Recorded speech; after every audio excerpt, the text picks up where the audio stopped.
Welcome to the deep dive. We cut through the noise, try to bring you the most important stuff from a whole stack of sources. Hmm. And today we're really plunging into something critical, often overlooked in neuroscience. Right. Just imagine this. A disease affecting maybe 1 in 5 people with dementia, but it gets like 30 times less research funding than Alzheimer's. 30 to 1. It's staggering when you put it like that. It really is. And that massive difference, well, it obviously slows everything down, finding answers, getting diagnoses right, finding treatments that actually work. And it's made even tougher by how often it gets missed or, diagnosed Yeah. as something else entirely. We're talking about Lewy body dementia, LBD. Yeah. And getting that diagnosis, Yeah. on average, it takes over 2 years. Yeah. Multiple neurologists involved. 2 years. Yeah. And this lack of a clear early label, Sure. it just throws a wrench into developing therapies, into the research. Leave so many families just feeling lost, really desperate for some kind of answer. And, that really brings us to something that hit home for us. This story about a man named Eric. Ah, yes. He spent over 4 years, 4 frustrating years, trying to find out what was wrong. A story I think many people will unfortunately recognize. And he finally got his LBD diagnosis just 40 hours before he passed away. And he asked this question: is it too much to ask before I die to put a label on the disease in my brain that is killing me? Such a powerful plea. It really is. And that question, that raw feeling behind it, that's exactly why we're doing this today. We want to find some answers for the people who just can't ask anymore. Absolutely. So our mission here is to really boil down the latest progress, look at the promising developments in LBD treatment. Yeah. We want to raise awareness, especially for doctors, about the diagnostic hurdles, and also encourage researchers to collaborate more. Because they overlap so much, right? These conditions. Yeah, exactly. LBD has high comorbidity. It often exists alongside other neurodegenerative issues. So we really need a unified effort. We're going to try and unpack what's really important here and why it should matter to you, whether you're dealing with this yourself or professionally, or maybe you're just trying to stay informed. Okay, so let's get into it. And maybe a good place to start is with a leading voice, Professor Dag Aarsland from King's College London. A key figure. Definitely. Yeah, and what's interesting is how he actually got into LBD research. He started with Alzheimer's for his PhD, then moved into Parkinson's, looking specifically at the cognitive side, the psychiatric symptom. Right, that non-motor side of Parkinson. Exactly. And that work is what led him to dementia with Lewy Bodies. He was just apparently really struck by how little was known about it, even among specialists. That kind of lit a fire under him. And you really see that dedication. He's made it his life's work, essentially, to raise that awareness and push the research forward. Doesn't he start a big consortium? He did.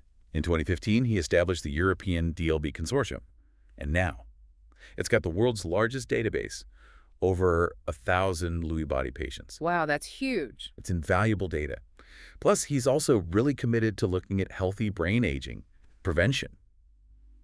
He shows this broader view, not just treating symptoms after the fact. Okay, so with all that context and the urgency his work highlights, what's the reality now for treating LBD? What actually works? Because it sounds like the options are pretty thin on the ground. That's the tough part.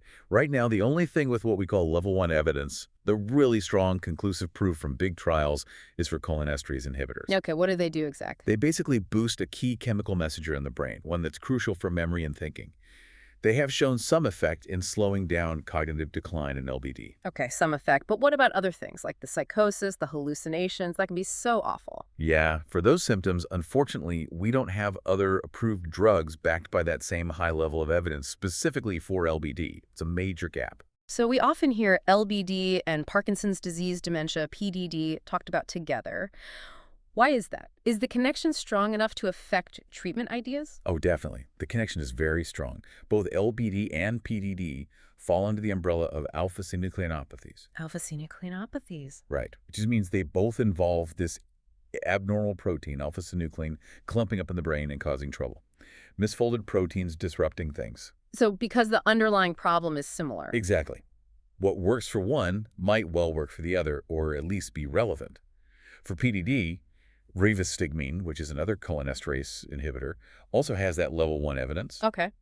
There's another drug, memantine, which had some evidence in PDD, but it's a bit conflicting, not quite as clear-cut. And unfortunately, several trials looking at treatments for Parkinson's MCI, that's mild cognitive impairment, kind of a precursor stage, those have failed, which really just underscores this unmet need for better cognitive treatments across that whole Parkinson's LBD spectrum. But wasn't there some better news recently? On the symptom side, I mean. Something about the Pimavanserin Harmony trial. Yes, indeed. The Harmony trial, that was quite groundbreaking. It was designed as a relapse prevention study looking at psychosis across different types of dementia. Okay, so broader than just LBD or PDD. Initially, yes. But when they drilled down and looked specifically at the group with Parkinson's disease dementia, they saw a really striking positive effect. Pimavanserin significantly helped prevent psychosis from coming back. And was it okay for patients to take side effects? It showed good tolerability, which is really important. Patients could generally take it without major issues. So yeah, that's definitely a positive step for managing one of the really distressing symptoms. That is good news for managing symptoms. Okay, but looking beyond what we have now, let's talk pipeline. What's coming down the track for LBD drug development? How's it looking compared to, say, Alzheimer's? Well, there was a review back in 2022 that looked at the DLB drug pipeline. It identified 40 trials. 40 sounds, okay. It sounds like a decent number, but here's the catch.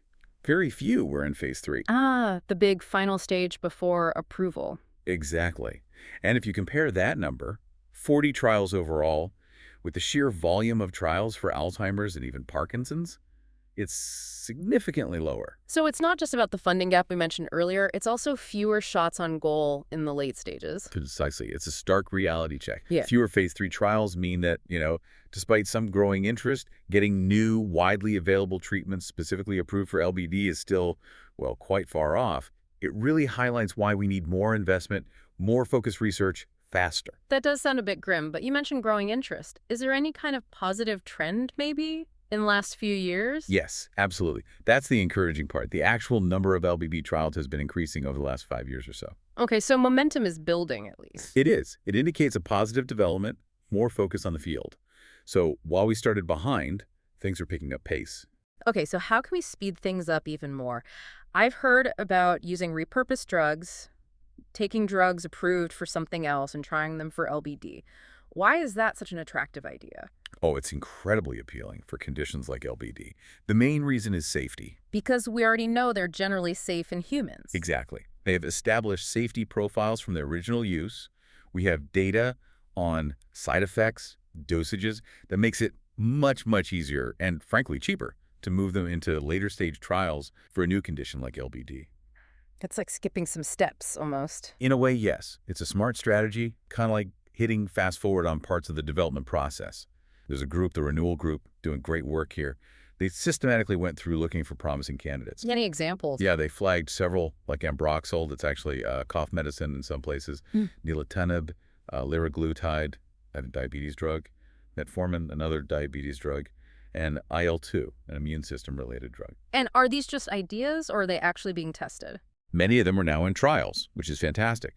This kind of academic-led effort is really valuable, complementing what the big pharma companies are doing.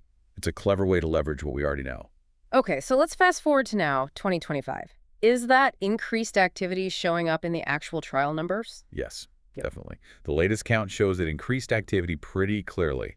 As of now, in 2025, there are 10 active LBD trials underway. 10 active ones, okay. And 13 trials that have recently completed. So you can see that momentum, a much more robust pipeline than, say, 5 or 10 years ago. And what are these trials looking at? Is it all focused on cognition or? No, it's actually impressively diverse. They're targeting a whole range of things. Like what? Well, some are going for disease-modifying therapies, the holy grail, really, trying to slow or stop the disease itself. But others are focused on improving specific symptoms, cognitive problems, neuropsychiatric issues like the hallucinations or delusions, sleep disturbances, even the motor symptoms like Parkinsonism and autonomic problems like dizziness or bowel issues. So a really broad attack. Exactly. The breadth is what's remarkable. It signals, I think, a really important shift. Researchers aren't just looking for one magic bullet anymore. They understand LBD is complex. Right. So they're trying a multi-pronged strategy, which offers more hope for comprehensive patient care, And it loops back to what we said earlier. Any drug that looks promising for Alzheimer's or Parkinson's could potentially help in LBD too, because of those underlying similarities. Okay, let's dig into some of those recently completed trials then. What are we learning? Any hidden gems or maybe mixed signals we need to unpack? Yeah, it's definitely a mix, which isn't unusual in research, especially in the earlier stages. You learn a lot, even from trials that don't hit their main goal. Okay, like which ones? Well, take the E2027 trial. This is a big one, well-designed, nearly 200 participants. It was testing a phosphodiesterase 9 inhibitor. What does that type of drug do? It's a class of drugs thought to potentially boost cognitive function by influencing signaling pathways in brain cells. But unfortunately, the results came back negative. Well, disappointing. It is, but still valuable data. It makes you ask questions. Yeah. The participants had relatively low cognitive scores at the start, low MOSIS scores. So maybe intervening earlier in the disease process might have shown something different. It's hard to say, but it informs future trial design. Right. What about smaller studies? Any glimmers there? There were a couple of smaller trials, maybe 20, 30 participants each, looking at Nolstim, that repurposed leukemia drug we mentioned, and another one called Fasudo. Okay. And there were some reports of positive effects from those. Now, these are small numbers, early signals, absolutely need confirmation in bigger studies, but, encouraging enough to keep investigating those pathways. Okay, now let's talk about one that sounds really interesting. The Rewind DLB trial used a drug called odenacatinib. I heard there was a bit of a twist with that one. Yes, odenacatinib. This is a fascinating story, a real kind of clinical trial detective work example. Okay. So it was a phase 2b trial, decent size, 160 patients, all with pure DLB. And initially, the report said no significant results. Big disappointment. Right. So what happened? Well, it turns out they discovered problems with some of the early batches of the drug capsules. They'd been stored for a long time and actually contained less of the active drug than they were supposed to. Oh, wow. So the patients weren't getting the intended dose. Some weren't, at least initially. But then they got new capsules with the proper concentration and used those in what's called an open-label extension study where everyone gets the drug. Yeah. And then they started seeing potentially positive effects. No way. Yeah. It suggests there might be a hidden potential there that was just masked by the faulty batches early on. Now, it needs more rigorous testing, for sure, but it's a reminder that things aren't always straightforward in drug development. Very intriguing. That is fascinating. Really shows the complexity. Okay, what about the SHIMMER trials, CT8 and CT12? Right. The SHIMMER studies, these are also quite promising. They're phase 2 type trials, about 130 participants. They tested a sigma-2 antagonist. Sigma-2 antagonist, what does that target? It targets a specific protein receptor in the brain, sigma-2, which seems to be involved in processes linked to neurodegeneration. And the results? Well, crucially, the drug met its safety and tolerability goals. That's always step one, is it safe? Absolutely. But beyond that, they also saw positive signals in what they call exploratory clinical outcomes, things measuring cognition or function. Now, the trial wasn't big enough to definitively prove efficacy. But the signs were good. The signs were positive enough, yes. Yeah. Strong motivation to move forward into larger phase 3 studies. So yeah, it definitely leads you to wonder if this could be a really important new avenue. Okay, so that's the completed picture with its twists and turns. What about right now? What are the key ongoing trials we should be watching? The ones that might give us answers sooner rather than later? Yeah, there are definitely a few key ones in motion that people are watching closely. Such as? There's the Amulet study. This is testing a potential disease-modifying drug specifically for DLB. It's a GSK3 enhancer. Okay, trying to target an enzyme involved in the disease process. Exactly. Aiming to influence that underlying biology. Then there's Topipash. That one's using ondansetron, a drug many people know as an anti-nausea medication. Right. But they're testing it for psychosis in both PDD and DLB. Interesting repurposing. Very. And the COPEL study is tackling a really practical clinical question. Does adding memantine on top of a cholinesterase inhibitor provide extra benefit? So combination therapy. Right. Could it lead to a better overall strategy for managing symptoms? That's what they're trying to find out. And one more that's quite exciting, CANPDP. What's that one? That's looking at CBD cannabidiol from cannabis for psychosis in Parkinson's disease. And obviously positive results there could have implications for LBD psychosis too. Lots going on then. Now let's zoom in on that core problem, the alpha-synuclein protein itself. You said it's key. What are the actual strategies being tried to, tackle that root cause? Right. Going after alpha-synuclein directly is a major focus, and there are quite a few ways researchers are trying to do it. Like what kind of approaches? Well, some are trying to inhibit its production in the first place. stop the cells making so much of it. Others are looking at ways to stop it from clumping together, from forming those toxic aggregates. Preventing the clumps. Makes sense. Others are trying to boost the brain's natural systems for clearing it out, getting rid of the abnormal protein, or even reducing how much gets released from one cell to potentially spread to others. Okay. And then there's the immunotherapy approach, using things like monoclonal antibodies to target the protein once it's outside the cells. So yeah, lots of different angles because it's such a central player. And one of those antibodies, prasinezumab, got a lot of attention, designed to bind to the aggregated stuff. But the initial Parkinson's trials, they weren't great, were they? No, that's right. The Pasadena trial and another one with a similar drug called cinpanemab, they were largely seen as negative in Parkinson's disease. They didn't hit their main goals. It was pretty disappointing at the time. I feel a but coming. I heard there's more to that story. Something that might actually make it relevant for LBD after all. This is where it gets really interesting and shows why you need to dig deeper sometimes. Follow-up analyses of the prasinezumab Pasadena study started to show something. What did they find? They found signals of potentially better efficacy, better results, but only in specific subgroups of the patients. Which subgroups? Patients who had more rapid motor decline. For instance, those who are also taking MAO inhibitors, a type of medication sometimes used in Parkinson's, or, really interestingly, those who had REM sleep behavior disorder. REM sleep behavior disorder. That's a big flag for LBD, isn't it? It is. It's a core feature, often appearing years before other symptoms. So the crucial point here is that some of these subgroups, the ones who seem to respond better to prasinezumab, they might actually look a lot like people with early DLB. Ah, so the drug might work better in an LBD-like population than in general Parkinson's. That's the hypothesis, yes. It strengthens the argument for testing prasinezumab specifically in DLB. And there was also an open-label extension study where patients continued on the drug, and they seemed to decline more slowly than similar patients not on the drug. So maybe not dead in the water after all, especially for LBD. Exactly. It hints at a potential benefit that just wasn't clear from the main trial results alone. Needs more study in the right population, but it's a compelling lead.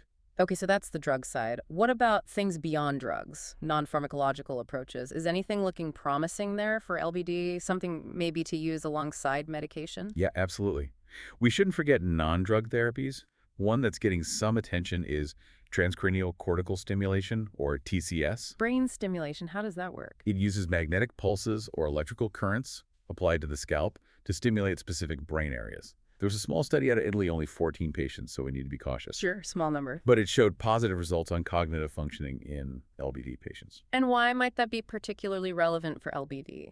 Well, what's interesting about LBD, compared to, say, Alzheimer's sometimes, is that patients can have quite significant functional problems thinking, moving, even when the actual amount of neuron loss isn't as massive. So the remaining neurons aren't working optimally. That seems to be part of it. Yeah. There might be more dysfunction than just outright cell death, relatively speaking. And that suggests there's an opportunity.